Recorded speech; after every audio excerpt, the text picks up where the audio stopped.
रामंतपुर railway station से बहुत सारे ट्रेन हर रोज आते जाते रहते हैं। तो उस रेलवे स्टेशन के प्लेटफॉर्म के ऊपर एक छोटी सी ब्रेड पकोड़े की गाड़ी बहुत ही फेमस थी।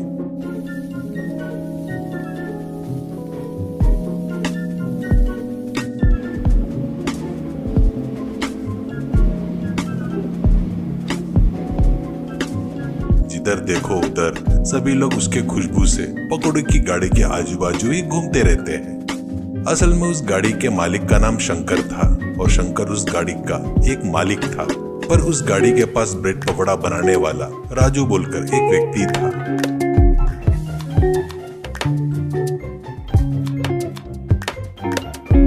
राजू हर रोज गाड़ी पोंछकर, साफ करके, स्टोव जलाकर, आलू उबालकर, ब्रेड पकौड़ों को सेककर, बढ़िया सब कुछ मिलाकर पकौड़ी बनाता था।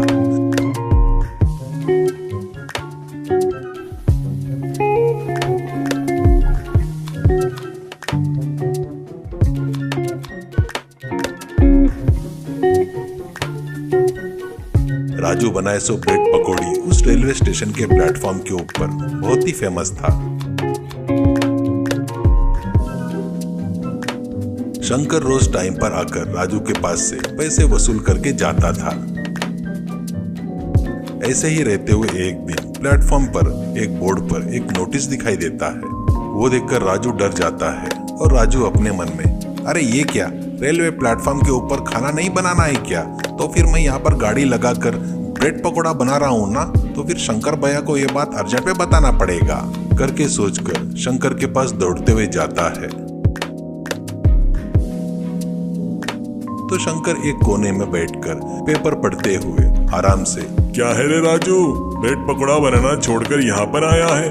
वैसे भी तुझे पता है ना, अपना ब्रेड पकोड़ा बोले तो यात्रियों को बहुत पसंद है करके, ऐसा कहता है। तो राजू, अरे वो बात नहीं है भैया, अपना प्लेटफॉर्म पर खाना नहीं बनाना बोलते, वो बैन हो गया है, नोटिस लगाया है करके कहता है। वो सुनकर शंकर जोर से हंसता है और, अरे बयान क्या बयान, अपन पकाएंगे तो कौन रोकेगा? ऊपर से शंकर की गाड़ी है, राजू की गाड़ी नहीं है, समझ में आया क्या?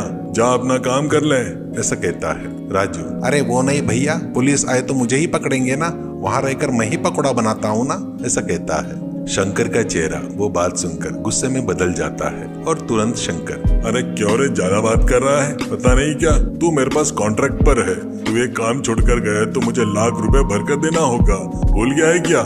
ऐसा कहता है। वो बातें सुनकर ही राजू सिर झुका लेता है और चुपचाप वहां से चला जाता है।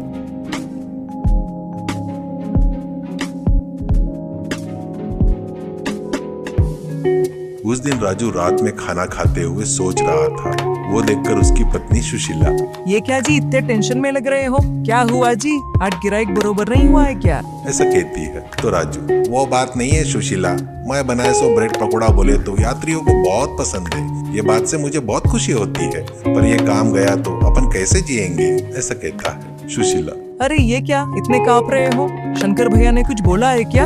ऐसा कहती है। तो राजू, अरे वो नहीं रहे, रेलवे प्लेटफॉर्म पर खाना नहीं बनाना करके बयान है करके नोटिस लगाए, शंकर भैया को ये बात बताया, बिल्कुल भी ध्यान नहीं दिए, ऊपर से मैं काम छोड़कर गया तो लाख रुपए बांधना पड़ेगा करके कभी तो भी किया सो एग्रीमेंट याद दिला रहे मुझे। वो बात सुनकर सुशीला भी डर जाती है, पर अपने पति के सामने उस डर को नहीं दिखाते हुए सुशीला चुपचाप कुछ देर सोचकर बाद में अपने पति से, अरे बिल्कुल भी मत डरो, लाख रुपए वाली बात कब की बात है क्या? कैसे लिखवा सकते हैं? अपन लोग 4 जनों को खड़ा करके पूछ सकते हैं। अरे वो बात नहीं है, असल में वो बयान क्या है पूरा पता करो करके समझाती है पति को। अगले दिन प्लेटफॉर्म के ऊपर अनाउंसमेंट कर रहे थे एक जन माइक लेकर, अरे देखिए यात्रियों, सब जन ध्यान से सुनिए, अब से इस प्लेटफॉर्म पर कोई भी कुछ भी खाना नहीं पकाएगा, सिर्फ पैकिंग किया हुआ फूड ही मिलेगा यहाँ पर। अगर किसी ने गाड़ी लगाए तो तुरंत निकाल दो, नहीं तो पुलिस स्टेशन जाना पड़ेगा, ये चेतावनी है करके बताकर चले गए। राजू के हाथ कांपने लगते हैं।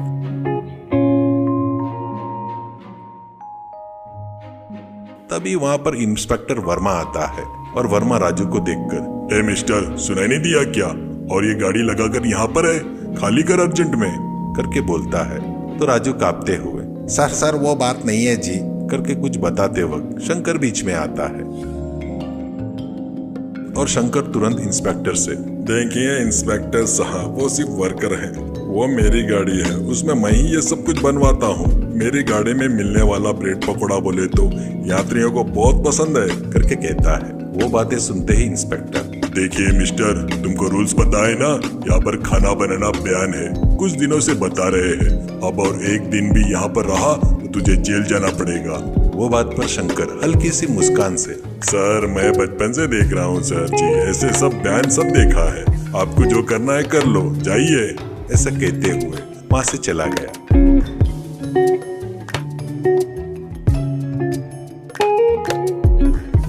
राजू को क्या करना समझ में नहीं आकर चुपचाप रह गया। अगले दिन राजू शंकर के पास आता है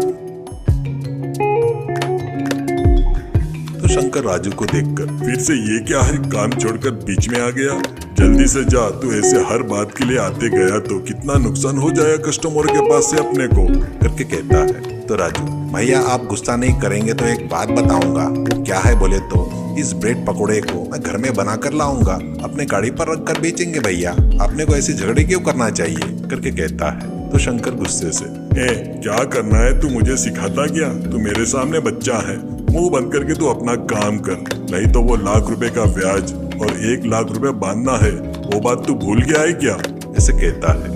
राजू दुखी होते हुए वहां से जाकर अपने काम में लग जाता है। इतने में पुलिस वाला आता है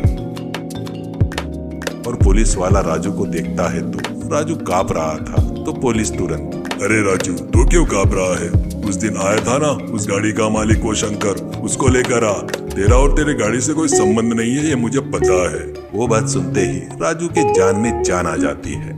इतने में वहां पर शंकर आता है और शंकर इंस्पेक्टर से, क्यों जी आप अभी अरेस्ट करने के लिए आए हैं क्या, इतना सामान इतने लोगों को लेकर आए, पुलिस वाले को देखकर मैं डरता सोच रहे हो क्या, वैसे भी वो गाड़ी मेरी नहीं है, राजू को किराए पर दिया है, आपको अरेस्ट करना है तो राजू को अरेस्ट करो, मुझे इससे कुछ लेना देना नहीं है, करके बोलता है। तो इंस्पेक्टर, उस दिन तो तू मेरी गाड़ी करके बोला, ऐसे बहुत दिखा करके बोला ना, अभी क्यों ऐसे बात बदल रहा है, चुपचाप चल, कहते हुए शंकर को कॉलर पकड़कर घसीटते हुए चला गया। राजू उसके ऊपर से भारी वजन कम हो गया जैसे आराम से शांति से वहां से घर चला गया। उसके बाद से राजू उस ब्रेड पकौड़े के गाड़ी की जगह पर एक छोटी सी टोकनी रखकर अपने घर पर बनाए सो ब्रेड पकौड़ा लगाकर बेचना शुरू करता है। उसके बाद से राजू बहुत खुशी से जिंदगी जीने लगता है।